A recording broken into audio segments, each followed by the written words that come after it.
Today we are working on our septic. It's a simple septic. There's not going to be a lot of volume going through this. This is simply just for the small cabin we got.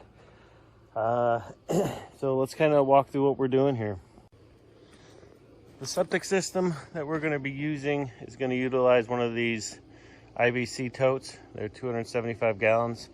We originally bought this for our water tank, but we had purchased another one over there, but there's a bunch of crap and stuff in it, so we decided to use this one.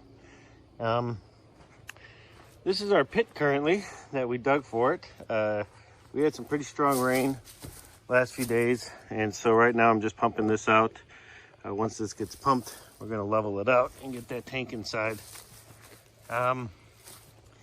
Here's the ditch into the leach field. We're going to use two barrels cut in half. It's about 140 inches long total.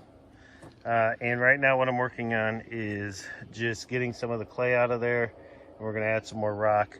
Right now we've got about 8 inches of rock. I'd like to get about 12 inches in there. And then we'll get those laid. We're getting there. Okay, so we have added some more rock, laid in our 4 barrels. This first one here has a 4-inch hole in it. And then the tops and bottoms are cut all the way to the last piece. And that last piece is no holes. So it still has its, I guess you could call, half top. Now, one other thing we want to make sure of is that these things don't collapse on each other. And these are a little deep. These are going to have quite a bit of weight on them. So what I've done is on the sides here, I've added rock up the sides to help give the barrels a little strength so that the sides don't blow out. On top of this rock, we're going to be adding clay. So hopefully with the sides nice and packed in, we won't have to worry about anything collapsing, at least from the sides blowing out.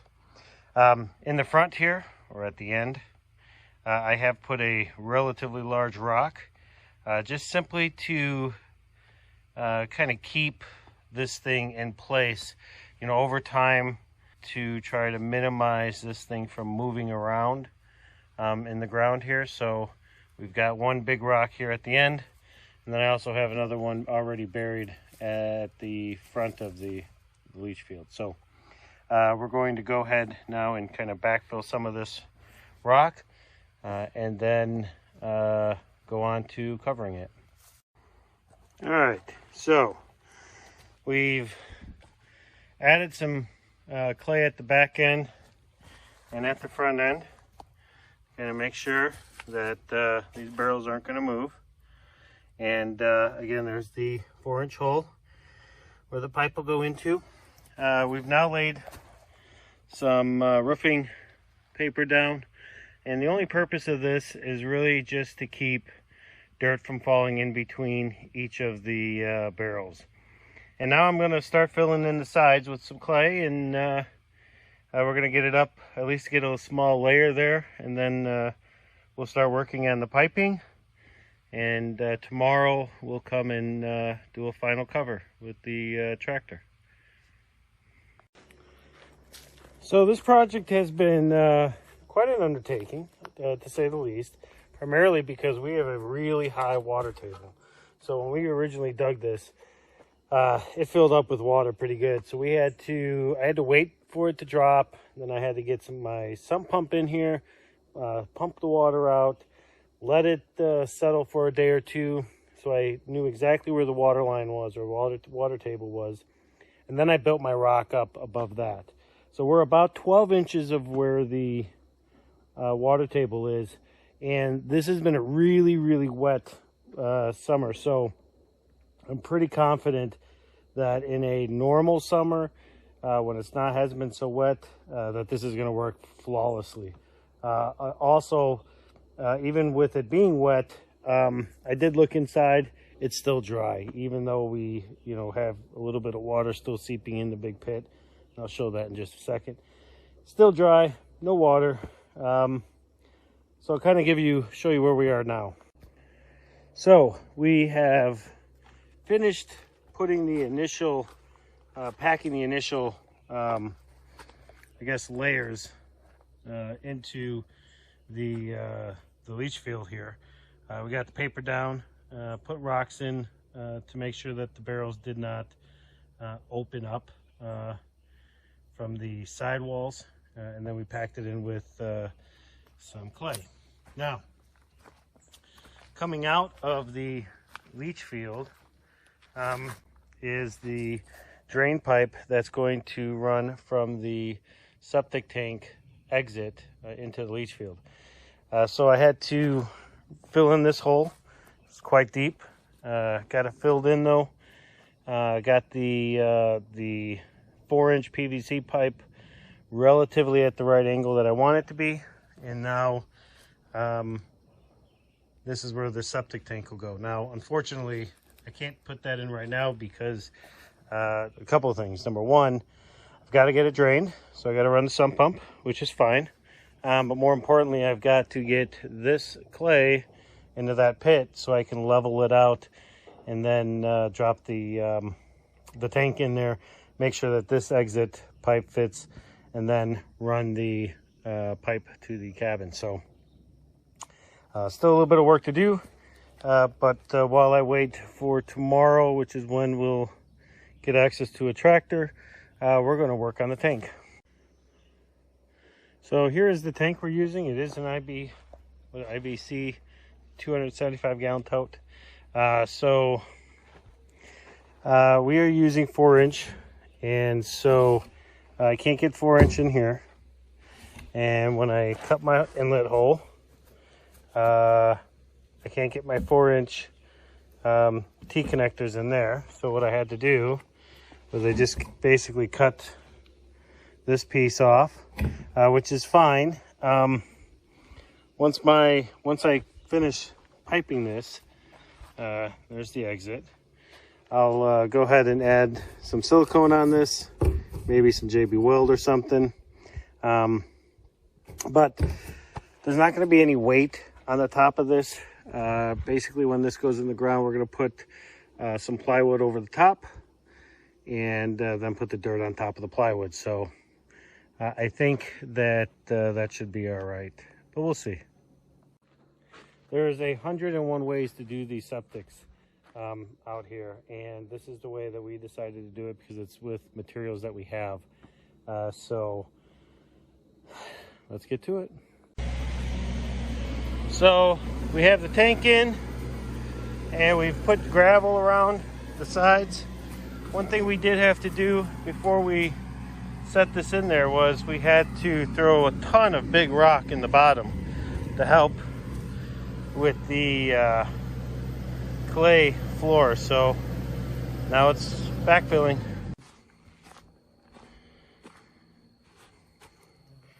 We finished backfilling up to the inlet and outlet, and we used some gravel first, and then clay.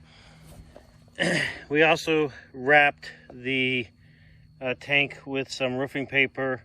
The only real purpose of that was just to help prevent, in the short term, some of the clay and rocks from getting into the plastic and maybe damaging it. So over time, as this all settles in, I'm not so sure it's going to be that big of a deal, but you know, who knows. Well, so we went ahead and siliconed our pipes together and PVC cemented the drainage pipe, and we siliconed the leach barrels as well. So we're just giving those about a day to dry, and then also packed in some dirt around the exit pipe, simply to make sure that when we do go to fill it up, it doesn't move around.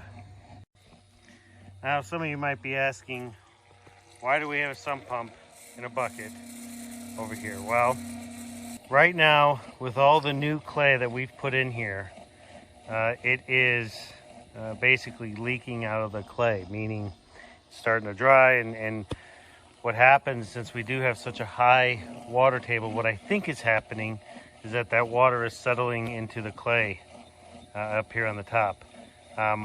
Putting this sump pump in here is all it really is doing is just getting the water as it seeps out and into this little area, getting it out of here. So we'll pull this once we begin to fill in everything tomorrow.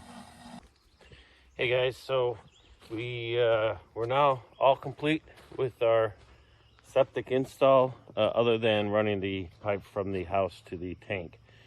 I'll show you what we've got going on here. So I am standing at the back end of the leach field here. And again, to recap, we used two 55-gallon blue barrels and cut them in half.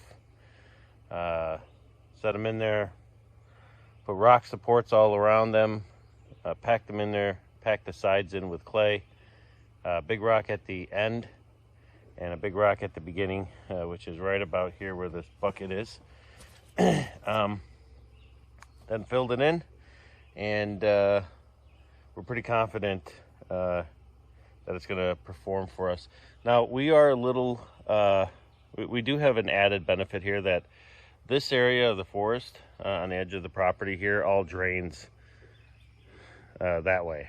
So, and it's a pretty wet area. Like I've said, we have a real high water table here. So we're pretty confident that the water is going to drain properly down, that way. The purpose of the bucket is simply, again, with our high water table, we are in a very wet season right now, and we just want to make sure that our tanks or our leach field doesn't flood. So I'm going to leave this bucket. I'm going to make it a little taller and then fill in around it, and then cap it off. So in the event that I have a water line in there, so I know at what point the tanks are starting to get filled with residual water. And then we'll just simply pump it out that way. Right way to do it? No. Insurance policy to make sure that I don't have, the leach field water soaking in out here. Yes. So, all right, moving on. We've got a pipe buried, and then we come to the tank itself. So right now the top end is exposed. But that's okay, because this whole area is going to get loaded with about 10 to 12 inches worth of gravel once it's all said and done. So the last thing that we have to do is simply run the pipe from the inlet into the cabin. So we're going to work on that over the next few days here. But I think for this build, I think this is a wrap. Our intention here was to give us a small septic system that we could run a single toilet on without very heavy use at all. And that's the other thing. If we were going to run the septic system, if we were going to run all of our plumbing from the whole house to this, we wouldn't have done it this way. We would have gotten a bigger tank. We would have run a traditional leach field. Just simply because the volume of water would be much bigger than what we're looking at now. Specifically speaking, our toilet's going to be, a 1.4 gallon per minute. So, we flush the toilet 4 or 5 times. You're looking at about six gallons of water a day. That's going to process through this. That's not a lot. The shower's not hooked up. None of the sinks will be hooked up to this.